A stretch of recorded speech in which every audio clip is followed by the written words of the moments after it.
Hi all, it's Aurelius. Hope you're doing well. In this video, I'm going to share a 5-step process that you can follow to create value-driven videos, just like what I'm doing right here. I'm sharing educational how-to videos and I'm recording on my camera right here and also my screen at the same time. And I'm going to share the process that I usually follow with every single one of my videos, from planning to recording, editing, down to creating the thumbnails and what tool to use to create your thumbnails. Then optimizing my videos so that it'll have a higher chance of ranking on YouTube, and then of course publishing the videos. So with that said, let's get started with the video. This video is sponsored by Epidemic Sound. More on them later in this video. Alright, so the first step is to plan your videos. I think this makes up about 80% of your videos really. If you don't plan what you're going to talk about, then it's going to be so time consuming and quite a hassle, because I've tried that. I've tried winging it, where I've just turned on the camera and just try to talk about what's in my head. But after that, when it came to editing, it really was quite cumbersome in terms of how do I make this short and to the point and stay on topic. So you want to make sure you plan out, not so much word for word, but more so outline and list a few bullets that you're going to be talking about, a few points. So I'm going to head on the screen. I'm going to show you the tools that I use to research and find out what topics to talk about, and also what tool to use in terms of outlining your so-called video script. All right, what you want to do first is to research on your idea, your topic. And what I use is vidIQ. There are other keyword research tools that you can use for YouTube keyword research specifically. And vidIQ is one. And there's also TubeBuddy and Morning Fame. But I'm going to show you how to use vidIQ to do some research. So wherever you are on YouTube, there's this extra Chrome extension, or you can get other browser extensions too. Then you'll go to Keyword Inspector. A window just like this will pop up. What you'll start doing is enter some keywords that you want to start recording videos around. Let's say yoga mats, and we'll see what comes up there. And these search terms and the results that vidIQ will give you is based on how many people have searched for that particular term or the phrase, on YouTube specifically. We see that yoga mats specifically gets searched over 16,000 times. And we can see competitions are very low. vidIQ uses some algorithms to categorize that and to determine whether something's competitive or not. But it also gives you some suggestions. So if you don't have any ideas, what to talk about in terms of yoga mats, it could be something like the best yoga mats for 2021, perhaps top 5 yoga mats. These are actual terms that people are searching for. So you want to do this brainstorming exercise and research to get an idea of what topics you can talk about. And if you really have no idea, start with a seed keyword. So start broad, in other words. In this case, yoga mats is quite broad anyway, but it's going to give you more suggestions anyway, which is why you want to start with a seed keyword, and then you have all these other kind of niche or categories, subcategories of that seed keyword. Now with your video topics and ideas, where do you put it down? Where do you write it down? You could use whatever tool you want, such as notes or even on your phone or, physical paper. But the best way I've found to organize all my ideas is to use a workspace or a project management system such as Notion. In Notion, I've actually got a YouTube content calendar right here, but I've got another template right here that I usually provide my coaching students with. If you look down below in the description, I will provide a copy of this if you do want to start using it inside your Notion account. But here's how it works. Whenever you come up with any ideas, it goes into the ideas column. So we'll click the plus and let's say yoga mats, but let's be more specific and put top 5 yoga mats instead. With this brainstorming process, don't let some topics that you may feel isn't going to gain any traction or views, stop you. Make sure you just put it down so you can do a complete brain dump and not have all these ideas in your head. Now, once you do decide on a specific topic, you can go in and start doing the outlining and bullets and things like that. With my content calendar specifically, I've got specific fields such as keywords that I'm targeting. In this case, it's yoga mats. And then number of searches, I think it was over 16,000, but that's for yoga mats. If we go back, we can see top 5 yoga mats get searched 3,036 times. So in this case, I'll put in 3,036 so that I know how many searches a month it gets. And that way it gives me a good indication as to, is this a topic worth going for or not? But don't let numbers stop you from producing videos, because it can overwhelm you and you might think it's not worth going after. But at the end of the day, it's more about practicing, getting your videos out there. And what you'll do is complete the rest of the page, including some of these other fields such as the topic. You want to stay organized so that you can see what category it comes under, such as topic 1, 2, 3, 4, or 5. And these are fully customizable too. Looking below, you'll see 2 placeholders, video template and video template with examples. With these, I've prepared some templates that you can simply fill in the blanks. I'll show you how it works. So let's use the video template with examples. So clicking once, that'll basically load my saved template. And this is essentially the script that you follow. So here's the hook. This is stating a problem. Then you tell them what you promise. Then the conclusion, engagement, involvement, and a call to action. So this is essentially the outline of your video. And I've given examples right here. And something like, if you want to learn how to build your first email list, then I'm going to show you, with the 5 crucial steps you need to follow. So be sure to keep watching and let's get to it. So this is just an example, of course. You simply fill in the blanks based on your video topic. Below that, you can state a problem. So something like a fact or figure, or why, it's crucial in order to, let's say, build an email list. And then after that, you get to the meat of the video and tell them exactly what you promise at the start of the hook. So if it was 3 important things or 5 tools that you want to share, then get to that content. So this way, you're not going to be sidetracked and talk about irrelevant things. After that comes the conclusion, and then the engagement, involvement, and a call to action. So when you are in the process of scripting your video, then you want to make sure you put it to script. And then once you've actually completed that, then you put it to ready to record, so that you know that this is the video I'm going to record next. Once it is recorded, then you put it into edit, so that you know that this video is recorded, but it still needs to be edited. Then it moves on to editing. So once you are starting to edit the video, then you can put it into the editing section or the process. And then once it is edited, you put it into edited, so that you know it's actually edited. And then you can create your thumbnail and then do a bit of optimization. Then once you've published it, then put it under published. As you can see, this is a great way to stay organized and manage your video topics, as well as staying consistent with posting on YouTube.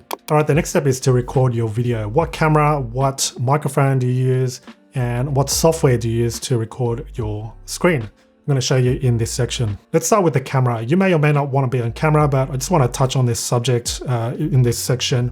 So you can start with what you've got really, and what you've got is a smartphone, or a phone at least, with a camera. And these days, most smartphones have pretty decent cameras that can produce high quality videos. So start with that. I wouldn't so much invest in a $1,000, $2,000, $3,000 camera just yet. I started with a pocket camera that was just lying around. And then I moved up to something like this. This is a Canon M50, just like this. And I did buy a separate lens because I've found the kit lens isn't as great in terms of recording videos. And if you want that blurry effect, then you may want to consider getting this specific lens, which is the Sigma 16mm f1.4. But this setup right here will cost you about $1,000 US. That's including the separate lens. But if you do want to use the kit lens, which means the lens that actually comes with the camera, then it's going to be about $600, $700 bucks. I think probably cheaper these days. Alternatively, you can use a webcam, one that's built into your laptop already, like a MacBook Pro or such. Those are okay, but I've seen the quality and it's not so great. So what I would do is to buy a separate webcam, and I recommend any Logitech webcam. They are pretty good and they've been in the field for a long time anyway. So that's cameras. What I feel is even more important is audio. You can buy something like this from Didi, and I think this was about $100, $150 US. That connects to your camera. So if you are going to use your smartphone, then I recommend something like a lav mic like this. That connects right here to your smartphone, And of course on the iPhone, you can use one of these connectors like this. So you connect it like so, and then that goes into your smartphone's, of course, jack right here. So that then you record on your smartphone using an audio recording device, or sorry, an audio recording software, or you could even just start recording video, but start talking on your lav mic. So you click this right here and just start talking. So this is a cheap alternative. Something like this probably set you back about $30, $40. In addition to a camera and microphone, what's also important is lighting. You can very well use natural lighting. At the start, that's what I was doing, but I found that it wasn't as controllable. You can't control the lighting. Some days it can be really good in terms of the lighting. It's sunny, it's overcast or whatnot, but even on the same day, the lighting may be good, but at the end of the day, it's not good. So your video may look a little inconsistent in that way. So at some stage, you may want to consider getting lighting and just power that up, and that will give you better video. All right, now for software, what I use to record my screen is ScreenFlow. This is an app for Mac OS only. So unfortunately, those who do use Windows can't get ScreenFlow, but there is a powerful alternative called Camtasia. So check out Camtasia, ScreenFlow if you're using Mac, but I've been using ScreenFlow for pretty much like 10 years or so. So I'll link up those pieces of software in the description box below. Camtasia and ScreenFlow are paid programs and apps. You will need to pay a one-time fee, which is a good thing because you only need to pay one time. However, if you do want updates, then you will need to pay that extra fee to upgrade. There is a free alternative called OBS Studio, which can record your screen and do all sorts of other things in terms of recording videos. So check that out. And there's also Loom, which can record your screen essentially, and that's made for recording your screen. Now that I've talked about the hardware and software, how do you actually start recording? Well, you record on separate devices. If you are recording on, let's say, a separate mirrorless camera, DSLR, or even your phone that's on, let's say, a tripod or whatnot, then start recording there. Make sure your mic is on, of course, or your lav mic. And if you are going to record your screen, then that gets recorded separately.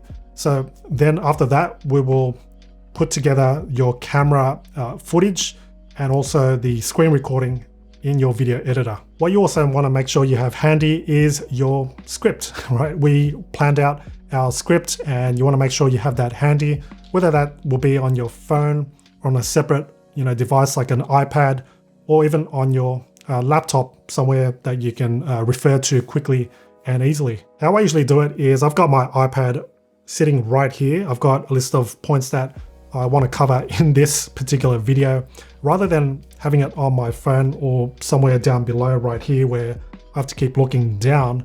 I've got it right here. Now, once you're ready to go, hit that record button on your camera, hit the record button on ScreenFlow, Camtasia, or Loom, whatever software that you're using, so that you capture both ends. In terms of the technical aspects of recording and the resolution, I would highly recommend bare minimum 1080p. So on your camera, make sure it is set to 1920 by 1080p. Now, I'm not a video expert, but this is kind of the standard these days. You may not want to record in 4K or not capable, or your devices aren't capable of recording in 4K. So therefore 1080p is the standard. In terms of framing your shot, you can see how I'm sitting. I'm just right at the center, and I feel this is the neutral position. You don't want to be like all the way here and then what's actually shown is the background of your your frame. Rather than doing that, you just want to be centered there and not too low or not too high that your head's cut off. So you want to make sure that you are there. And I usually use the rule of thirds. So you want to take up a third of the frame. So you can see that I'm right here, and then there's another third here and another third there. Now, once you start recording, you may feel a little nervous and you may stumble on your words. And even now, I still stumble on my words and I make a lot of mistakes. What I would say is don't be afraid of making mistakes, because that's where editing comes in. What I suggest you do is to follow your script, follow your outline, make sure you stay on track. And if you are going to say a sentence, then just say a sentence at a time. That's what I found. You can chunk it to sentences, and then you take a pause, take a break, then you start talking about the next point or the next sentence. Next up, once you've recorded your video, it's time to edit your video. So let's go on screen and I'll show you the process on doing that. In terms of the software for actually editing your videos, you can use ScreenFlow or Camtasia if you record it in those apps. So they've already got a built-in video editor. If you didn't record any screen tutorials and you just want to edit your talking head videos from your camera, then I recommend if you're using Mac OS, then use iMovie, which is already free. Or if you're using Windows, then there's an app called Video Editor. So Kevin Stratvert actually has a video tutorial, which I'll link up in the description box below. And it's got pretty comprehensive tutorial for beginners on how to get started with Video Editor for Windows. I've got ScreenFlow open and this is what it looks like. I've got a clip of a video from a previous video of mine, but what I've got, and you'll see, is this little bubble effect, and you can do this in ScreenFlow and just put it where you want. So it's out of place because I just copied it over, but it should go somewhere there. So I've got my talking head video, which is basically the A-frame and the main thing that shows on screen at the moment. And then as we progress, you'll see I've just minimized it and put it into a circle or face cam, as you can see right here. So this all happens in editing phase. As I mentioned before, you record on your camera, record on your screen, and then you sync the two together. Basically, you can see this in right here, where the timeline, I've got my main camera video right here, which comes from my Canon camera at that time. And now you've got the audio right here. You can tell by the wave form right here. And then the screen recording right here, which is all recorded in ScreenFlow. So that's all there. I've synced it up and you cut out what basically you don't need. And what I suggest you do is to follow my GSTTP acronym, which is get straight to the point. So with that, I mean, cut out any bits that just don't add value to your videos, and they're pretty much extra fluff that you don't need. What you also want to do, of course, is to cut out any bad takes. And as I said, that's where editing comes in. So don't be too overwhelmed with making sure you get it right and at the start and getting it right perfectly when you're talking. Now, let's say you've already cut your video, and in this case, I've got this demo and it's all cut. It's only 50 seconds or so. But what I usually do once I've cut everything is I look for music background and any sound effects that can go with what I'm trying to demonstrate on video. So for music and sound effects, I recommend today's sponsor, Epidemic Sound. Almost always, I always go to Epidemic Sound first and search up whatever music tracks or sound effects I need, because they've already got a large library. With Epidemic Sound, you can find the perfect track for any videos because they've got a ton of genres. So you can see based on genre right here, A to Z, there's so many, and then we can go and even categorize it by moods. So if you want something happy, epic, dreamy, or any of these other categories, then you can search based on that and even combine some of those so that you can find something even more specific. So let's search for something like dreamy.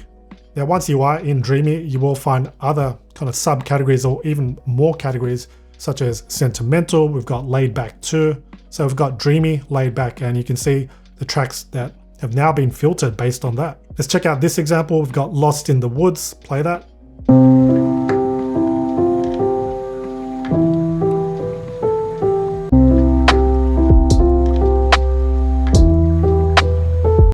What I like about Epidemic Sound is that they provide the actual stems of all these tracks. So if we go and click on stems where the player is, we can see that they provide the melody stem, instrument stem, bass stem, and drum stem. So let's go ahead and download this particular track and download all stems. Here are all the stems in separate MP3 files. So if I only want to use the bass or the bass with the drums, then I can import those over to my video editor. Or if I want to use the bass, drums, and instruments, but not the melody, then I can do so, import that over to my video editor. This comes especially handy if you don't want the music background to be that distracting. So you can minus the instruments and the melody and just use the bass and the drums, or use the bass, drums, and instruments only without the melody. The genres and the tracks that I usually go for is, alternative hip hop or laid back. So really chilled, and you can see one of these, Rainbow Dragon Waterfall. I'll play this.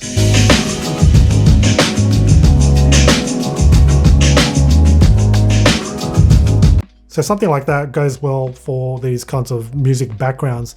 This artist in particular, Joby, I'm not sure if I pronounced that right, he's got a ton of tracks that are pretty much laid back and in this genre. Another artist is named Gustav. He's got quite a number of tracks in that kind of laid back genre too. Sometimes I don't know what music tracks to use. Epidemic Sound makes it easy because if you go into your account, go to music, it will recommend some music based on your YouTube channel. And if you look down below, it'll even recommend based on your recent downloads. If you don't like the tracks that they recommend, you can always refresh and then that'll give you another 5 recommendations. So you keep doing that. And not to mention, they've got a ton of sound effects. I think 100,000 sound effects that you can use for your videos.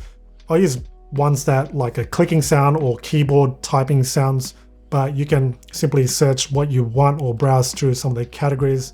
Pricing on their personal plan is as low as $12 per month if you pay on a yearly basis. Otherwise, it's $15 per month. I'm on the personal plan, which is all I really need. If you do work with video clients and you make videos for other people, then you will need a commercial license. So consider that and the different plans that they offer. Now, if you look down in the description box below, I've provided a link so that you can get 2 months of free access to Epidemic Sound. You can freely use it and download the tracks and the sound effects that you want. You won't get any YouTube copyright claims and things like that. So check the description box below for that link. Once you're done with the video editing, and let's say I've got my talking head video right here, I've got my audio and my music track right there. The next step is to export your video. So with ScreenFlow, you can go to File, Export. You want to make sure, again, your resolution is 1080p, which is 1920 by 1080p. YouTube's got this page where it shows recommended upload encoding settings. So it tells you what file to save it as or export it as, the video codec, the frame rate, and the bit rate. Sounds all technical, but once you get these settings right, you simply save it as a preset or a custom setting so that you don't need to keep doing this over and over again. But with ScreenFlow, I've got it as a custom setting. So in here, I've got it as 35,000 kilobits per second and all of these encoding settings so that I don't need to keep doing it over and over again. Now, once the video is exported, it's just a matter of uploading it to your YouTube account inside YouTube Studio. I've got my video file right here. It's just a matter of dragging and dropping it to the upload section. So here's the upload window right here. To get here, you simply go to youtube.com/upload. So I'll drag and drop it. I will explain more about optimizing your video title, description, and everything in this video too, but at this point, what you want to make sure you have is your video thumbnail. The easiest and fastest way to create your thumbnails is to use Canva. So head to Canva. If you don't have a Canva account, I'll provide a link to a 30-day trial in the description box below. But once you are in your account, you want to go and create a design. Search for thumbnail, and you'll see YouTube thumbnail. And you can very easily just use one of their pre-made designs like these right here. What's great about Canva, or Canva Pro specifically, is that you can upload an image to your upload section.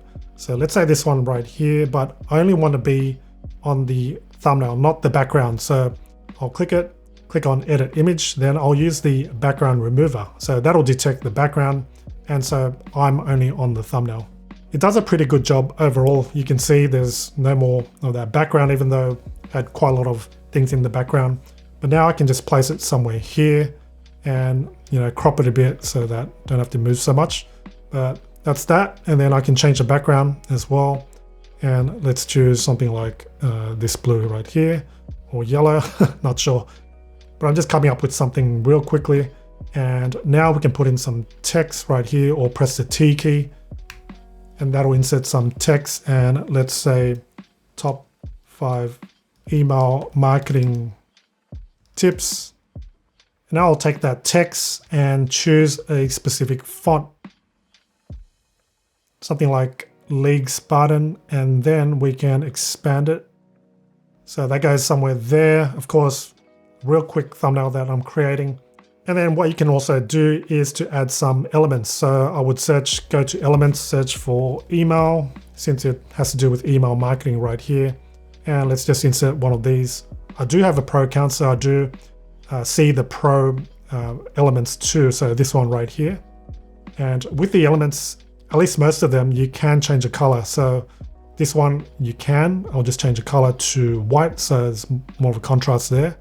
and let's put it somewhere there, rotate it, and something like that. Now, not the best thumbnail, and I usually spend a lot more time designing the thumbnail, but you get the idea. You can very easily just use Canva. Once your thumbnail's all good to go, we'll click on download, and then we'll save it as a JPEG if predominantly your image does have a photo of yourself or, a landscape or anything like that. If it's predominantly elements like this and then text, then you want to make sure you save it as a PNG. Now on to optimizing your video's title, description, and adding some tags. So the first thing we will add is the title. So the video looks like it's already completed. You can see the checks have completed and there's no copyright claims. We use a music track from Epidemic Sound, which is great. But yeah, they detected no copyright claims, and that's a great thing about Epidemic Sound. So we'll add a title. You may have come up with the title already, or if you haven't, then it's about just optimizing, tweaking that title, making sure you include some of those keywords that you research in step 1. In the example, I did search for yoga mats, and I searched for top 5 yoga mats specifically, and noted that down in my ideas and went ahead with that topic. But this video demo isn't quite relevant to it, but I can put something like top 5 email marketing tips, right? Given that I've researched that topic and the actual keywords that I'm targeting are email marketing tips, and I'm targeting that, I'm trying to rank for that. With the title, you are given 100 characters, but it is recommended to keep it under 70 because it does break off on things like mobile devices and such. So you want to make sure it fits, and especially the important keywords in the title. In the description, you will see some kind of inserted text right here, and apologies for the typo detection, but there's nothing really that's grammatically incorrect. But usually what I do here is I go, in this video, you will learn, and I kind of repeat that. So top 5 email marketing tips. And I also want to make sure that I have kind of secondary keywords on top of or in addition to the primary keyword that I'm targeting, which is email marketing tips. What you want to make sure you don't do is to add and pile up a list of all these tags in your description, because that's where tags come in. And it's actually against YouTube's terms and conditions in terms of use. You want to make sure you put it into a nice sentence and paragraph. Let's say my secondary keyword is something like email marketing tutorial. Then I would talk about that in my next sentence perhaps. I've gone ahead and added this next sentence, so you can see I will share the process for building an email list in this email marketing tutorial. So you can see how I've blended that in without, of course, spamming and making sure I add every single keyword in the description box right here.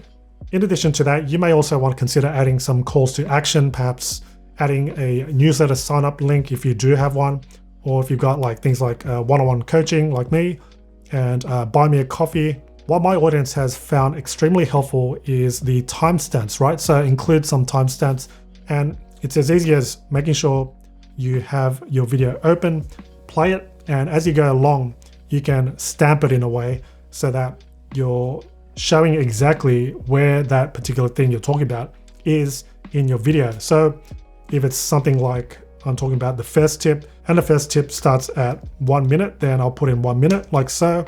Then I'll say email marketing tip 1.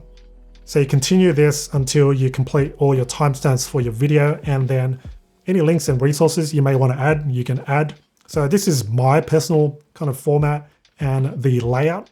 Sometimes I switch it and have links and resources at the very start. So it's just a matter of playing around with it. You may also want some watch these next or recommended videos. These are some of my other relevant videos. And then a disclaimer for affiliate marketing purposes. And at the bottom, they can connect with me based on the social media platforms. Down below, upload that thumbnail that you designed in Canva. Add the video to a playlist if you do have one. It is recommended, but it's not necessary. In the tag section, add all the keywords that you researched from step 1.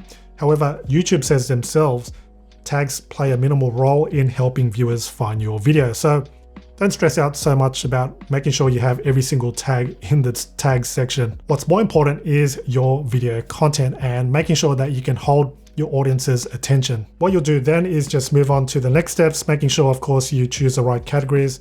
Go to next, and is it monetized or not? Of course, you need to be eligible to monetize. So I'll go and choose on for mine right here. I'll click on next and add suitability. I'll just go and click on none of the above, submit rating. So that's all good. I can click on next, and the next step is to add an end screen and some cards. So some relevant videos that may be helpful in your videos. So if they're watching, you can recommend a card. So when I point somewhere here, then that card appears. So you can do things like that and add an end screen. So I'll add an end screen right here. So that goes at the end, so then they can keep watching some of your other videos. What you'll need to do is to find out the end of your video. So let's say right here, then you can do something like choosing from one of these templates or choosing one of the last saved one, something like this. So I'll then show this, and that will appear at the end of the video. Once that's done, click on save. Just check all the other things, and then we'll click on next. And then this is the point where you either list it as unlisted if you aren't ready to fully publish this yet, or you can set it to private so no one can see your videos, or you can simply click on public if you are good to go. But most of the cases you will put it under unlisted so that you can review the video once more, twice more maybe, and then get someone else maybe to check it. And then once that's done, you are good to publish it. To save some time in terms of what's added to your description by default, you can go to settings. You want to go to upload defaults and then add in your description template in a way where you saw I've added all this information. And if you'd like a title default, which most cases you won't use anyway. You can also set a default visibility as well as tags. All right, all I know there's quite a lot of information there, but that's the 5-step process that I usually follow for every single one of my videos. I hope this video has given you a foundation to start with so that you can create your own kind of system, and hopefully this video has inspired you and given you that boost to start your YouTube channel if you haven't already. Don't forget to check out the description box below where I've provided a link to a 2-month free trial of Epidemic Sound for quality music tracks and sound effects. As always, thanks so much for watching. Do give this video a thumbs up. Comment below, have you started a YouTube channel or not, or are you currently trying to grow your YouTube channel? Comment below, I'd love to know. In the meantime, do stick around to watch these next relevant videos.